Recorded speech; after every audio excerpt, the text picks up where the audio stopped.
Hello friends, இன்றைக்கி நம்ம என்ன பார்க்க போகிறோன்னா ஆட்டுத்தலை எப்படி க்ளீன் பண்ணி எங்கள் ஊர் சைடெலாம் நாங்கள் என்றைக்குமே ஆட்டுத்தலையை வாங்கிட்டு வந்தால் இப்படி தான் அடுப்பில் சுட்டு அதுக்கப்புறம் தான் நாங்கள் க்ளீன் பண்ணி அதுக்கப்புறம் தான் குக் பண்ணுவோம். ஆல்ரெடி நாம் சிக்கன் கிரேவி செஞ்சுட்டு இப்போ அம்மா அப்பா ஊர்லேருந்து வந்திருக்காங்க.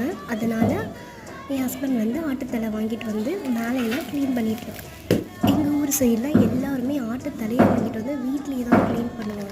ஒரு சில பேர் கடையிலேயே க்ளீன் பண்ணி வாங்கிட்டு வந்து குக் பண்ணுவாங்க. நாங்கள் எப்போவுமே வீட்டில் வாங்கிட்டு வந்து நாங்கள் க்ளீன் பண்ணி குக் பண்ணுவோம். எனக்கு ஆட்டுத்தலைலாம் பிடிக்கவே பிடிக்காது, நான் சாப்பிட மாட்டேன். ஆல்ரெடி நான் சிக்கன் கிரேவி எனக்கும் தம்பிக்கும் சிக்கன் கிரேவி நான் பண்ணிட்டேன். என் வீட்டில் எல்லாத்துக்கும் ஆட்டு கிரேவினால் ரொம்ப பிடிக்கும். ஆட்டுத்தலை இது எல்லாமே அவங்க ரொம்ப சாப்பிடுவாங்க. வாங்க ஃப்ரெண்ட்ஸ் சாப்பிடலாம்.